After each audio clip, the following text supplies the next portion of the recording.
Welcome back, guys, to my second part of my anxiety video where I talk about my anxiety, how I got through it, and etc. I mean, how you might be able to get through it if you try some of the things I tried. I don't know. So I hope that you continue watching. So, my name is Amanda, and I am schizoaffective. I have schizophrenia and a mood disorder, whether it's bipolar or borderline, depending on what my psychiatrist believes. She doesn't really know which one it is, or if it's both, because apparently you can have both. I don't know. But we are not 100% sure what mood disorder I have. But I think we're leaning towards borderline personality disorder. Anyhow, if you see my first video, I would advise you to watch it because it explains how I got anxiety, what I went through, some of the things I went through in the first part of the video, some of the medications I was put on. This is a continuation, so if you're confused, I'm sorry, watch the first part then, okay? Anyway, so after the first day I took Zoloft, so continuing. The first day I took Zoloft, I had woken up believing I needed to manually breathe, and my anxiety returned tenfold. I was not good. So we just summed it up. Maybe I just need to continue taking the medication, which is a thing. If you're taking anti-anxiety medications, they always say you should take it for 4 weeks because usually it does kick you off having more anxiety first before it dies down. Do not stop taking your medication unless if it is extreme emergency, which in my experience, what I just went through with that first episode to me was an extreme experience, and I will continue on telling you why. So the next day I did take my medication, or that night, after the manual breathing problem, fear, anxiety spell, that next day I did take my medication in hopes that maybe it was just a bad reaction for the first day and I just need to continue taking it. I woke up that night twice. First time I woke up thinking I was going to get lockjaw because my teeth are stuck like this and it just hurt. It couldn't stop doing this. And I couldn't talk. I was talking like this. Like, it hurt so bad. My teeth were all in pain because I felt like my jaw was just locked and I just couldn't want to move, and it was just so terrible. And I didn't wake up Zach about it because I hate waking him up because he works all day long, so I don't want to wake him up. So I managed to turn on the TV. I got hair going across my face. I managed to turn on the TV and I was watching TV, and eventually I fell back to sleep.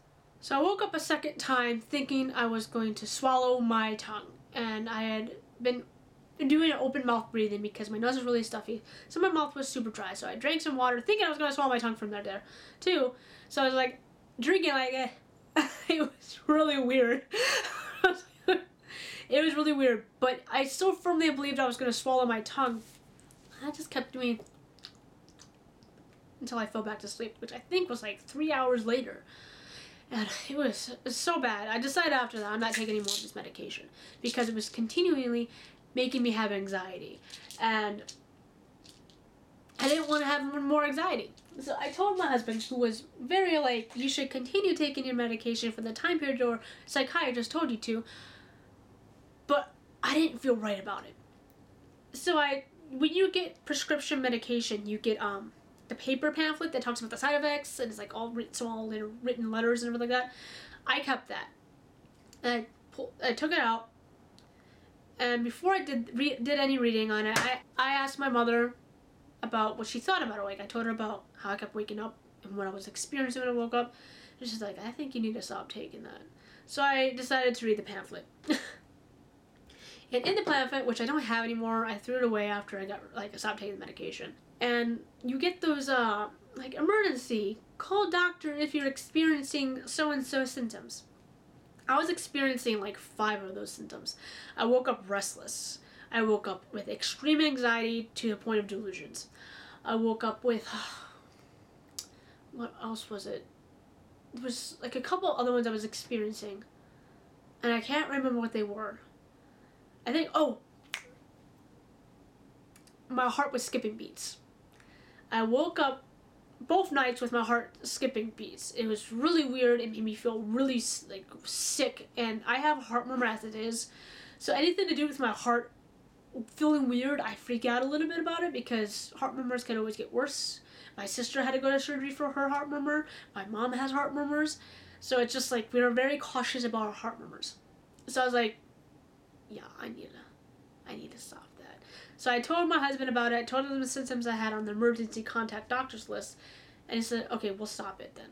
So I stopped taking the medication.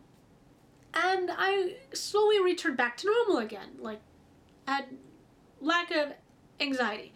During the next 4 weeks, because I have to wait to the next psychiatrist appointment to get new medication. Otherwise, you have to pay like $100 and some fee to get new medication over the phone.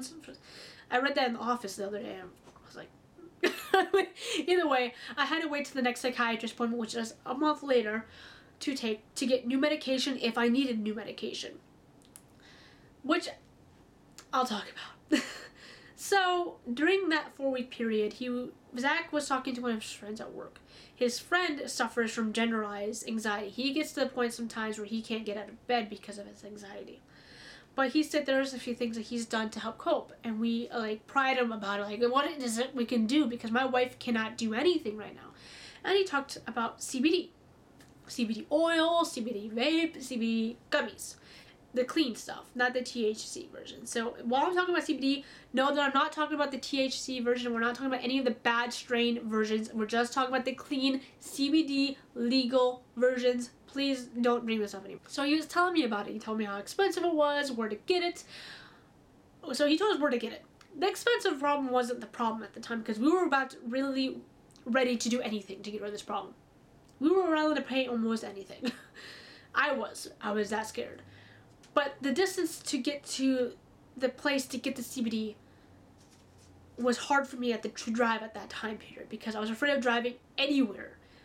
I was still having anxiety in the car, especially during the day. Driving was so scary for me. So driving to new locations made it worse for some reason. I had difficulties with it. Either way, a month passes. Go back to my psychiatrist, and I'm still having panic attacks while driving there. And I'm having panic attacks in her office, which I never had a problem with before. I never had problems with panic attacks, period. I'm a strong woman, at least I used to be.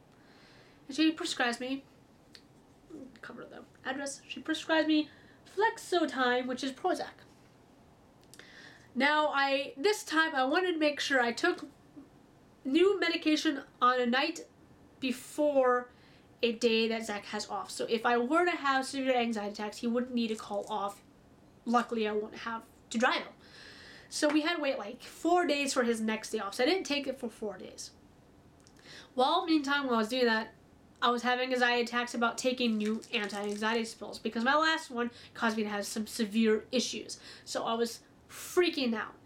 Now, back in Florida, I had taken the genetics test to see what medications I could take that were okay for me.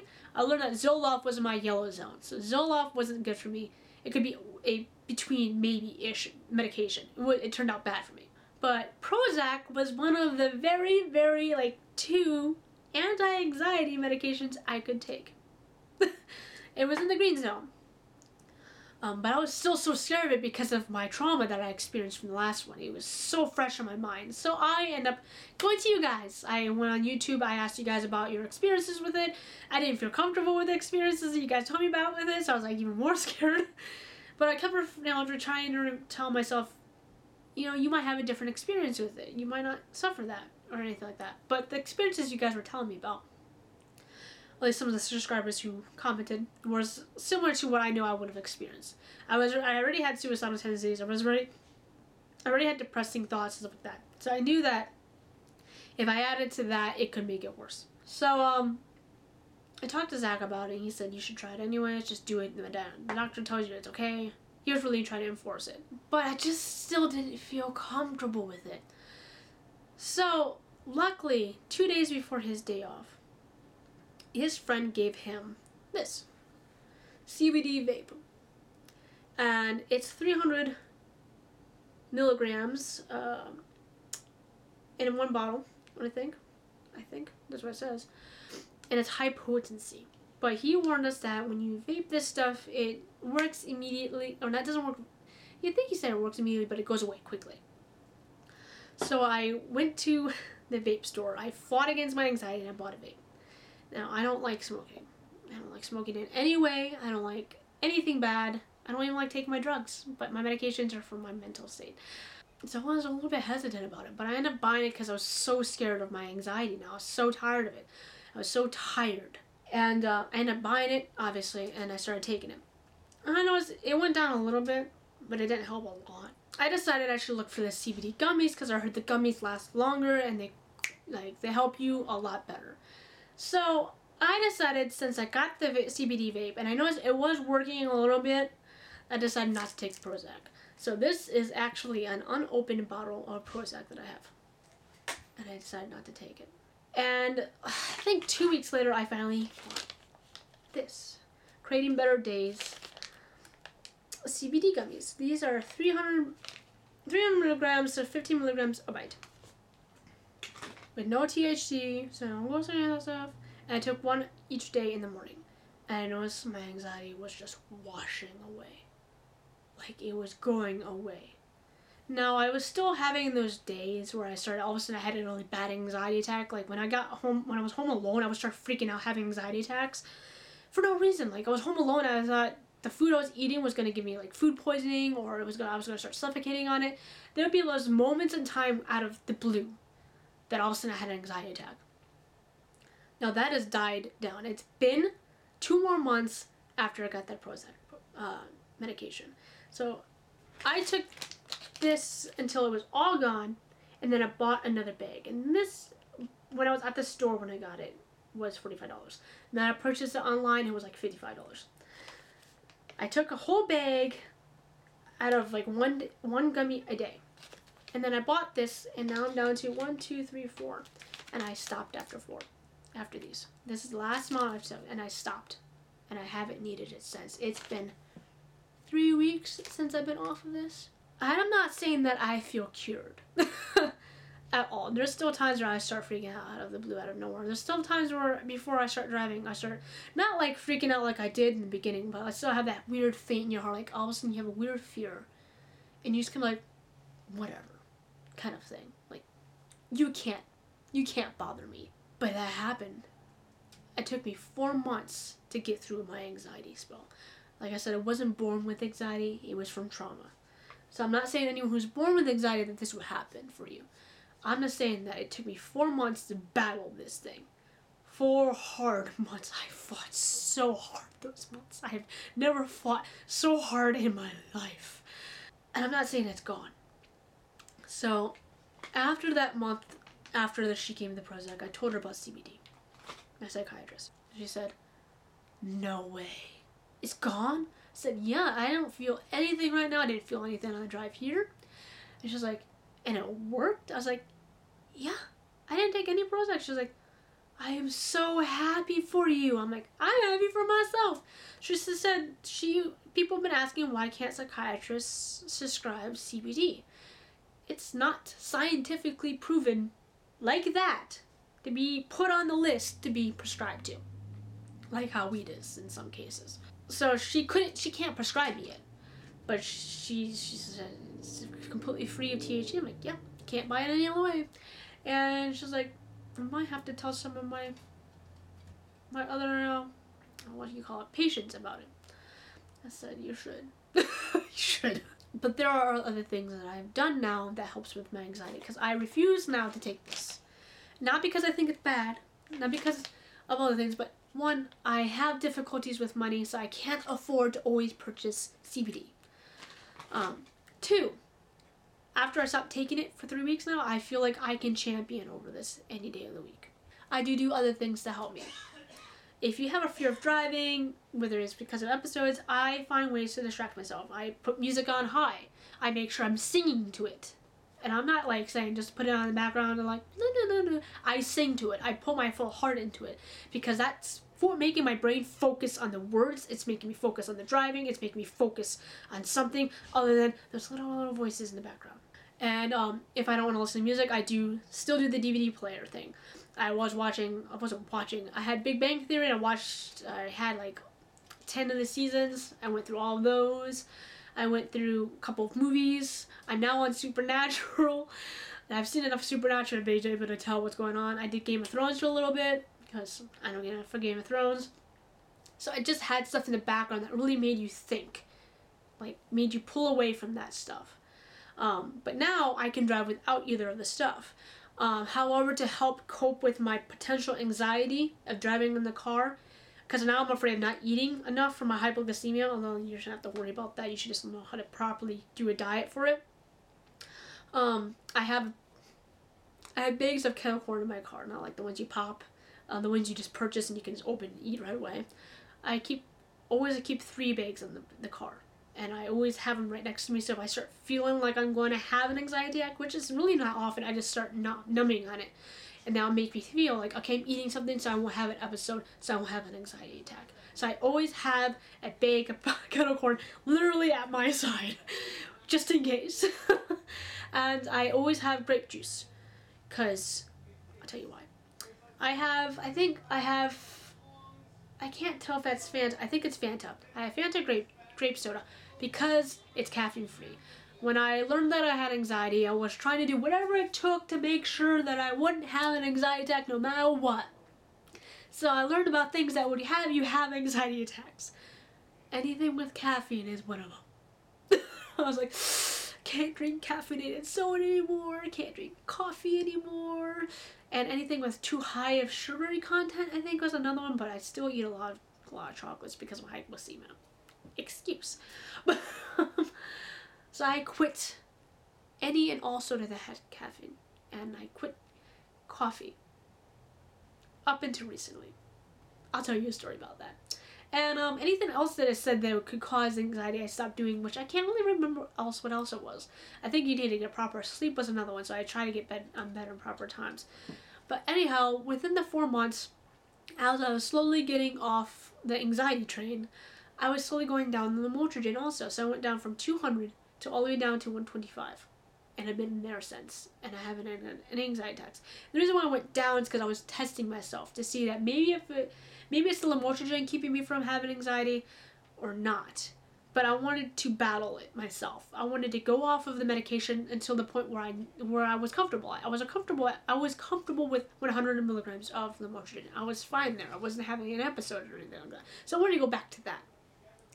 So I slowly started taking chunks down with my psychiatrist and seeing if I was having anxiety attacks, and I wasn't having any. So I was literally battling this anxiety attacks without the help of my medication to help push it. So I'm down to 125. I'm keeping down there because I'm not tired anymore, plus it's helping me with my episodes now. So I'm finally down on my lamotrigine. I'm not taking any anxiety medications. I'm off of the vape, and I'm off of the CBD gummies. And I'm not saying that I'm clean. I'm clean of anxiety. But I'm saying I have gone a long, long way. And it was such a tough journey that it made me look at anxiety in a whole new light. Don't get me wrong. I've had paranoid thoughts and intrusive thoughts my entire life due to my schizoaffective disorder, where I saw things and felt things that were more human to me that would be monstrous to other people. And I never felt anxiety toward them. I just felt that sense of fear for a second and then I'd wipe it away. So for anyone who suffers from anxiety, I cannot give you enough. You guys do deal with stuff I thought I could never deal with. Like, I never thought I needed to deal with, or I thought if I were to get anxiety ever, I thought I could handle it because of the shit that I've gone through with my disorders. But when I experienced anxiety, I couldn't do it. I have been so strong my entire life, fought so many battles. Anxiety pulled me down in seconds and rubbed me all over the dirt.